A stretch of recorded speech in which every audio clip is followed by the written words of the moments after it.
Merci. Chef. Hello. How are you? Great. I see a whole bunch of ingredients, some that I recognize, others that I don't. And I kind of feel that you're about to share some really deep family secret with me, Steven. Am I wrong?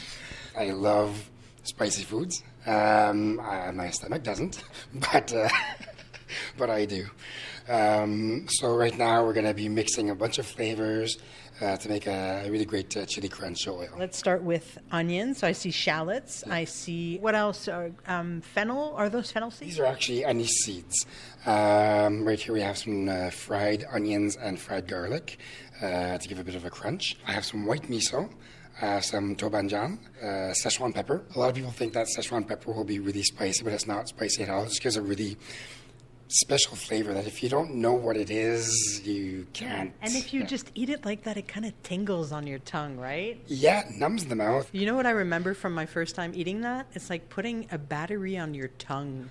Yes, that's exactly how it feels. And there are different types of Szechuan pepper. There's green, there's red, there's brown. The green one has a bit more of a special flavor, but it's a lot more expensive as well. But here we're using the red Szechuan pepper. And then there's some cinnamon, some sugar. And we also have some sesame seeds, honey. Underneath the shallots, we have some minced garlic as well. Obviously oil.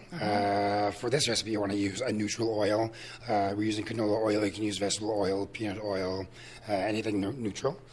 And we also have a pinch of cardamom and ground coriander. Cardamom in an Asian chili crunch. I'm surprised. I love cardamom. So, I mean, these are optional. I mean, you can use any spices you want. But I just love that. I've always loved cardamom. Mm-hmm. There's something really comforting about it, right? Yeah. Nice. Okay, so what's the inspiration behind this recipe? Why do you make chili crunch on a regular basis here at the restaurant? Chili crunch is a quite commonly found condiment in Chinese households, in not just Chinese, I think Asian households, and on restaurant tables. It just adds another dimension, a bit more depth to a meal. You have that crunchiness, and you have the spiciness with all the flavors. It's basically Chinese ketchup. I never thought of it that way. But we put it on our eggs, right? So. What is the first step here? So the first step, we want to get our pan nice and hot. So we can hear that we're working with electrical induction here. I can hear it from my end. Often, in restaurants, we have the advantage of using commercial equipment, and that's often how you'll get a lot of flavor out of the food. Why so? Because the heat is more intense, the quality is there. So I wanted to make a recipe that people could recreate at home.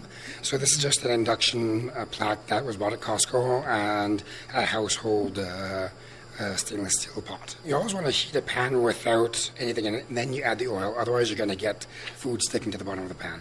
So now we're just going to add a bit of oil just to cover the bottom. And we're going to let that heat up a little bit. You don't want it too hot because otherwise you're going to burn things and it'll get bitter. So there you go.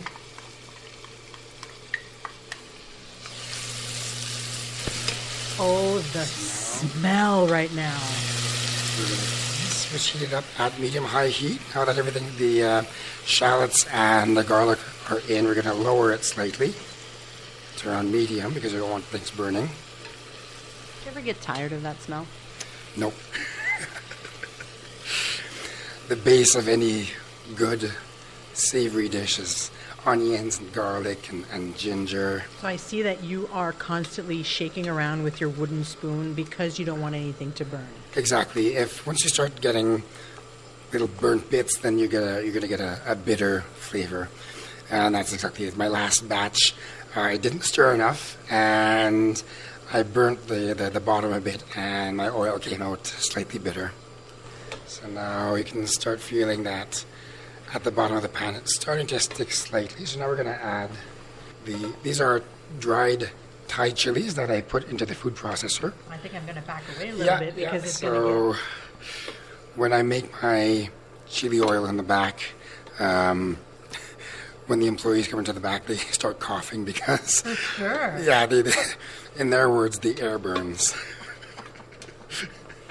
So it's interesting now. It almost looks like a paste of chilies. Everything. Yeah. So it has absorbed all of the oil at the bottom of the pan. Yeah, it's starting to absorb the oil.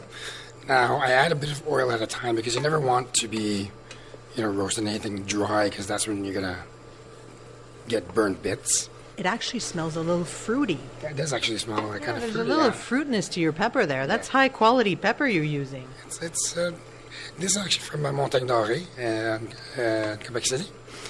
But yeah, I buy most of my ingredients there. They always have a decent quality. Don't breathe in too much. No, I'm not going to get too close.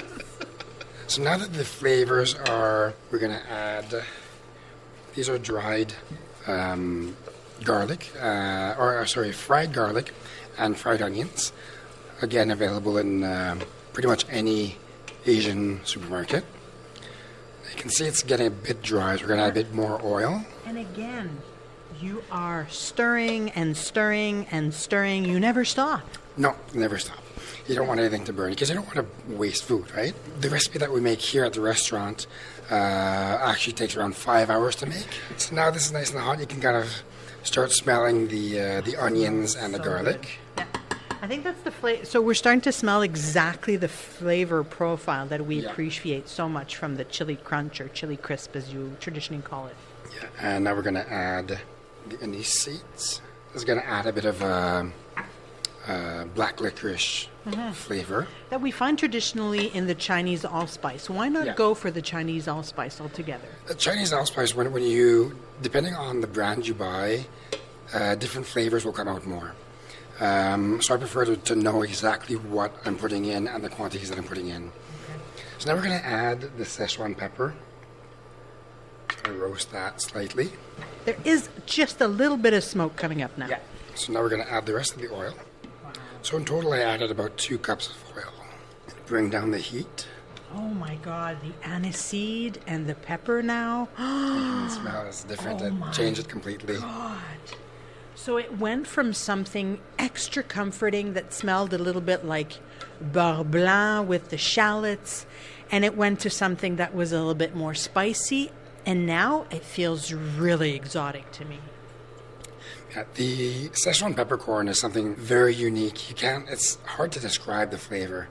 Evergreen taste to it, a citrusy taste, a bit of a tang. It's really hard to describe. And a little goes a long way because you only added, what's the quantity you put in there? There's 1 teaspoon in there. Imagine that. Szechuan peppercorn tends to add a bit of a bitterness to a dish, so you always want to counterbalance it with a bit of sugar. If you put too much, no matter how much sugar you put, you'll have that bitterness. Do you like bitterness? I do. The Chinese have a vegetable called bitter melon, and it's exactly what it is. It's a bitter melon. Not all people like it. Even not all Chinese like it. I love it. I love that bitterness. So Chinese bitter melon with a little bit of chili crisp on top, that must be awesome. Anything with chili crisp on top is good.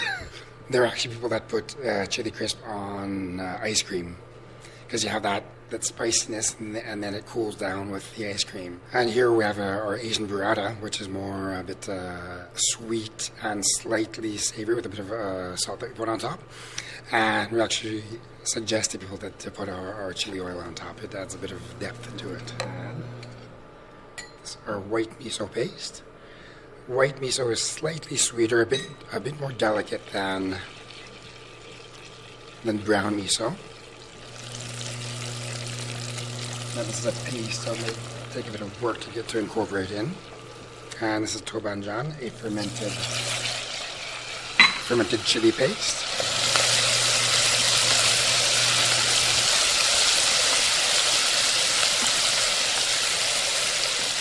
You can tell there's a little bit of water content in there.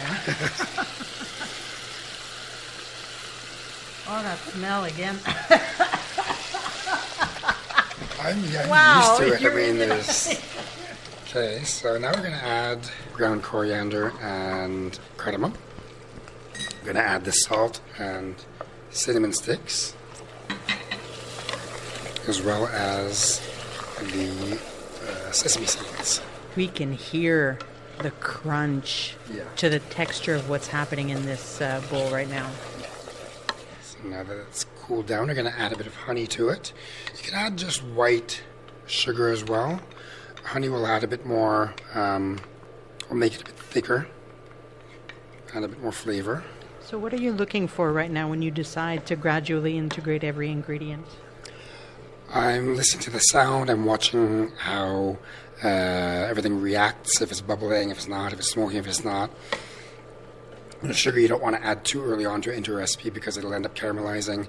It'll change the flavor. It can change the color. Miso as well. Miso is a delicate flavor. If you add it too early on to in the recipe, you'll end up losing a lot of the depth.